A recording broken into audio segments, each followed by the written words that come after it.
Stop. Before you open a single textbook, before you pull up your notes, before you make another study plan you won't follow, I need you to hear this. You are not slow. You are not dumb. You are not just not a student. You've been lied to about how learning works. And nobody corrected it. Not your teachers. Not your parents. Not the system. So you've been grinding, hours at a desk, highlighting everything, reading the same page 4 times, and still walking into exams feeling like your brain wiped itself clean. That's not a you problem. That's a system problem. Your brain is a Ferrari. A high-performance machine built to absorb, connect, and recall faster than any computer ever built. But you've been driving it with the parking brake on. Today, we release that brake. I'm going to give you the exact strategies top students use, not the ones who study the longest, but the ones who actually remember what they studied. By the end of this, you'll have a complete system. And the next time someone calls you slow, you'll just smile. Let's get into it. The problem, the highlighting scam. When you sit down to study, what does it actually look like? For most people, you open the textbook, start reading, something looks important so you highlight it, something else looks important so you highlight that too. By the end of the chapter, half the page is yellow, your hand is tired, and you feel like you did something. You didn't. What you just did is called passive learning. And it is the single biggest reason students fail exams they studied for. Here's what's happening in your brain, it recognizes the words. It says I've seen this before. And it gives you a hit of familiarity that feels like understanding. Familiarity is not knowledge. Recognition is not recall. The moment you walk into that exam room, no textbook, no highlights, no notes, your brain is on its own. And if all it ever did was see the information, it cannot produce it. Tattoo this into your brain. If studying feels comfortable, you are not learning. Real learning is uncomfortable. You're straining to pull something out of your head and it's not coming easily. That struggle is exactly what locks information in permanently. The discomfort is not the enemy. The discomfort is the point. Strategy 1, the blurting method. This is called blurting. Stupidly simple. Brutally effective. Read a section of your notes. 1 page. 1 topic. Whatever unit makes sense. Read it properly. Then close the book. Grab a blank sheet of paper and write down everything you remember. Don't organize it. Don't make it pretty. Just blurt every concept, every detail, every half-remembered fact. Get it all out.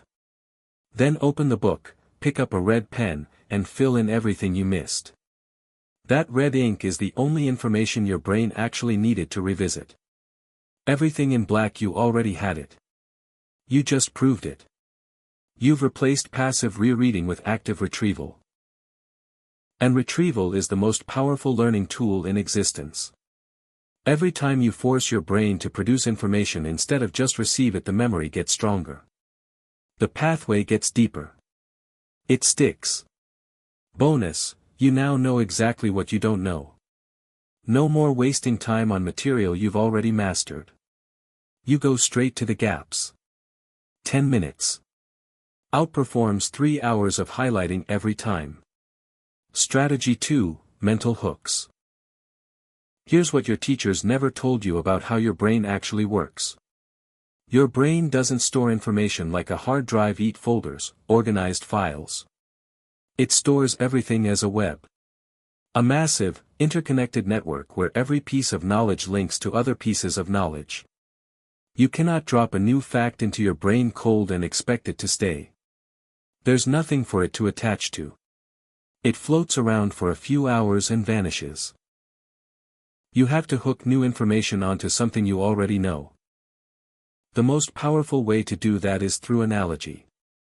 When you're learning something complex, find a comparison to something familiar.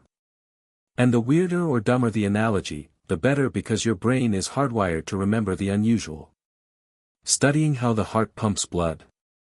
Picture a bouncer at a club, one door in, one door out, no cutting the line. Learning order of operations. Please excuse my dear Aunt Sally. New concept in biology or law. Find a story. A character. Something absurd. The dumber the analogy, the harder it is to forget. Your goal isn't to sound smart while you study. Your goal is to remember it on exam day. Make the information weird enough to stick. Strategy 3, the 80-20 rule of pain. Here's what most students actually do. They start at the beginning. Go through the easy stuff first. Feel smart. Feel productive. An hour passes. Then they hit the hard part, the thing that genuinely confuses them, and they slow down, get frustrated, skip it, and call it a night. Then they wonder why they can't answer the hard questions on the exam. Your marks are hidden inside your pain points. The topic that makes you want to close the laptop and disappear. That's exactly where you need to be. That resistance is your brain saying, this is new, this is hard, this is unfamiliar. Which means this is exactly where the growth is. Flip the 80-20ths. Stop spending most of your time on what you already understand. Spend 80% of your energy on the 20% that confuses you. Lead with the monster. Start every session with the hardest thing on your list. And once you've pushed through the hardest material, everything else feels easy. The rest of the session is smooth. You end the day having conquered something, not just maintained something. Face the hard thing first. Every time. No exceptions. Your environment, digital minimalism. Everything we've covered requires one thing: focused attention. And focused attention has one enemy more dangerous than any difficult topic. Your phone. I don't care how disciplined you think you are. You cannot do deep cognitive work with your smartphone within arm's reach. Your brain doesn't only get distracted when you check your phone. It gets distracted by the possibility of checking it. Even face down, silent, locked, your brain is burning background energy just to resist looking at it. Every few minutes, a slice of your focus gets quietly pulled away. That is a cognitive tax. A slow, invisible drain on the exact mental energy you need to learn. The solution isn't willpower. Willpower runs out. The solution is distance. Phone in another room. Give it to someone. Lock it in your car. Create physical separation, don't negotiate with it. And if 2 hours of being unreachable feels genuinely hard, sit with that. It means your attention has been fragmented for so long that silence feels wrong. Reclaim it. Your focus is your most valuable asset. Guard it. The mindset. The identity shift. The strategies don't work if you sit back down and your first thought is, I'm just not smart enough for this. Because your brain listens to that. Literally. Your identity shapes your behavior below the level of conscious thought.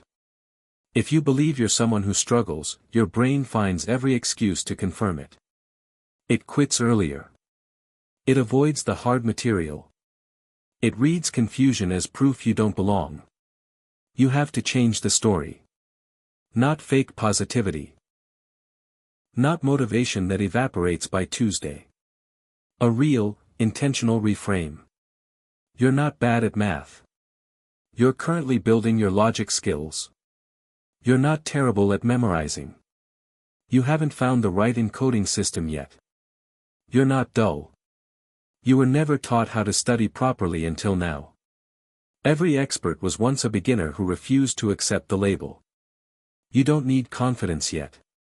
You just need to stop confirming the old story. Every time you sit down and use one of these strategies, you cast a vote for a new identity. Do it enough times and it becomes who you are. Let's bring it home.